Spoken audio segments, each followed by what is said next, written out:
guys, welcome back to my channel. For today's video, nandito tayo sa Barangay Patutong Malaki, Tagaytay City. And meron tayong house na binabago natin yung color to color white for only 6.5 million, 184 square meter yung lot. And then napakaganda ng design. So, along highway lang siya guys.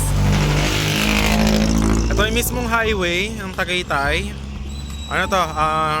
Barangay Patutong Malaki. Andyan lang yung Tagaytay Cockpit Arena. Dito yung Dali. Ayan o.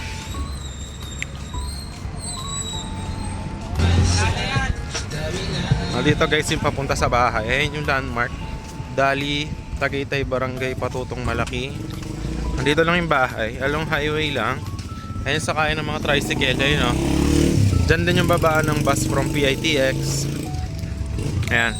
Kung magko-commute lang kayo, yan, sakay lang kayo dito ng Tagaytay Mendez. Baba kayo dito sa Barangay Patutong Malaki. Tapos nandito na yung bahay. So yung ngayon makikita nyo, hindi pa tapos. 184 square meter siya for only 6.5 million. Diba dati nakita nyo 120 square meter lang. Nabili natin yung 60 square meter pa dun sa katabi. So 184 na siya. So yan lang yung bahay guys. Yan o. So kasya dito mga big cars or truck. So ayan, dyan lang yung highway. Papasok lang kayo dito. Ayan, tapos ayan yung bahay. Ayan o, naka-color white. Ayan yung color ng bahay. Ayan siya, color white siya. Tapos ngayon 120 square meter siya. Ayan guys, so ngayon naka 120 square meter lang siya. Yan, i-extend natin yung balcony hanggang doon. So papalakihin natin siya. Tapos tatanggalin natin yung poste dyan para pwede kayong bumuelta ng sasakyan nyo dito. 3-car park. Ayan. So papasok tayo sa loob ng house guys. Let's go. So ayan guys, ito yung sinasabi ko sa inyo. Tatanggalin natin yung poste na yan. Tapos i-extend natin tong balcony papunta dito. As extend all the way there back. Para bakit ko siya pinapatibag? Kasi ngayon, pag pumasok ka dito sa kalsada dito, bubuksan mo tong gate, no? Para hindi ka sasaya dito sa poste. Makakaikot ka ng maayos. So makakaikot-ikot ka dyan, okay? Tapos ngayon, itong bahay ngayon, 120 square meter yung lot. Actually 121. Ito, nabili na natin to, 63 square meter yan. Yan. So ipapatuloy na natin yung bakod nito hanggang doon sa kabila. Yan. Tapos ipapalinis din natin yan para meron pa kayong extra garden. Pwede to for Airbnb. Kasi pagka na-extend na natin to, yung ating lupa dito na 60 square meter, ayan na. Pwede na kayo rito swimming pool, garden, ihaw-ihaw. So yung bahay, ayan no.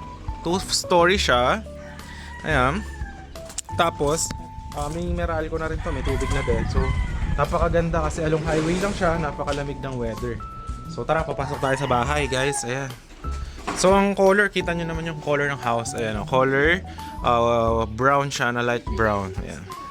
So, ngayon, pasok tayo sa loob.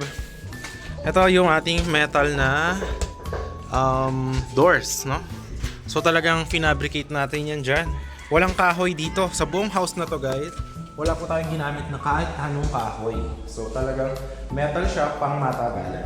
Ito po yung pagpasok nyo sa house. Ayan po yung living room. May mga saksakan po dito.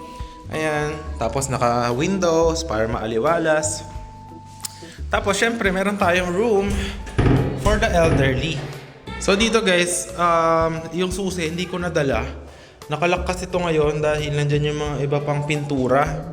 Baka kasi mahirap na, syempre. Pero dyan, may isang room dyan for the elderly. Tapos ito living room nyo. Stairs papunta sa taas. Ito yung kitchen. Ayan. Ayan o. May mga pintura kasi doon sa loob. Kaya nakalak yan ngayon. So, di ko na nadala yung susi. Pero, pwede nyo yun ma-view. Same lang din yung itsura ng mga bedroom sa taas. Okay? So, yan yung ating kitchen. At tinan nyo naman ang CR nito. Aluminum. Ayan o. Aluminum. Tapos high ceiling. May exhaust fan. Tapos yan, may shower, naka-tiles lahat. Tapos, ayan o, ayan yung toilet niya. So talagang napakalaki. Actually, isang kwarto na rin to eh. Parang maid's room na rin tong laki ng ating bathroom dito. Okay? So ngayon, pupunta naman tayo sa second floor, ayun no? Naka-tiles yan guys, oh. So, ang kagandahan dito guys, kasi itong ating house is talagang titirhan nyo na lang. I-extend na lang natin yung lupa doon sa may 63 square meter. So, ayan siya. Okay, so ito po yung bathroom sa taas. Toilet, naka-tiles po yan lahat Ayan po, taas meron tayo ditong faucet. Ayan. May mga lagayan pa ng gamit. May shower. Syempre may saksakan for hot shower. Tapos may lights na din yan. High ceiling. Ayan. So yan ganda ng CR na to guys. Ang laki. Ayan kikita nyo diba? And then, dito naman is yung ating view deck. Ito. So ito yung sinasabi ko sa inyo. Yan. So ito ngayon yung balcony diba? I-extend natin tong balcony hanggang dyan sa kabila.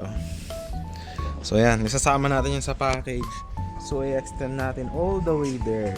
Okay? Tapos ito na yung magiging parang tambayan nyo with the family. Actually, ilang bedroom pa to kung gusto nyo ipasara. Kahit mga 2 bedrooms pa, pwede. Pero syempre, at your expense na yon, no? So, ayan, okay? Tapos dito yung sa inyong balcony dyan. Ito yung isang bedroom. Ganito lang din guys kalaki yung bedroom sa baba. Same lang din ito. So, ganito lang po. Ayan, meron siyang sliding windows. Ito yung 63 square meter. From that point, hanggang doon, hanggang dyan. Yan. So, yan, sasama natin yan, babakuran. Tapos, ayusin natin at lilinisin yan, okay? Tapos, yan pala, yan yung subdivision sa likod. Pwede nyo search sa Google Map. Metro Centrana, Tagaytay na yan, subdivision. Ang mga bahay po na ganito dyan, is nasa around 10 to 12 million, okay? So, yan po siya. Ito, hindi siya subdivision, okay? So, yan. So, ito yung ating second bedroom. Ayan. Diyan, maganda maglagay ng closet. It's up to you naman. So depende na yan sa budget nyo. Tapos, lahat ng pinto natin, as sabi ko nga sa inyo, lahat is metal. Ayan. Hindi ba napakaganda? Ayan siya, oh. Alright. So, ayan. Ito yung ating ayan, nandyan yung 60 square meter. Pwede for Airbnb to pag na-extend na. Tapos yan, nakapintura na yung lahat ng mga windows natin. May ilaw na din. Naka-tiles lahat. So, perfect to for retirement or house na for investment or for Airbnb. Pwede. Tapos yan, meron siyang mini sala dito. Wala pa kasing gamit, no? So, maganda ito may gamit na no? Ayan siya, okay? So, dito guys, sa 6.5 million natin, ang terms po is 80% payment, tapos deed of sale signing, tapos turnover. Yung kuryente tubig naman na to. Tapos yung 20% remaining, tsaka nyo lang babayaran pag na-transfer na sa inyo yung title. So, yun lang siya, guys. So, yan. If you are interested, nandiyan yung Viber, WhatsApp ko, message nyo lang ako. Napakaganda ng house na to. If hanap mo is talagang payapa, malamig, na hangin, na Tagaytay talaga. Kasi barangay Patutong Malaki Tagaytay house yung Tagaytay. So yun guys, once again, this is John Cage. I hope to see you soon and have a great day.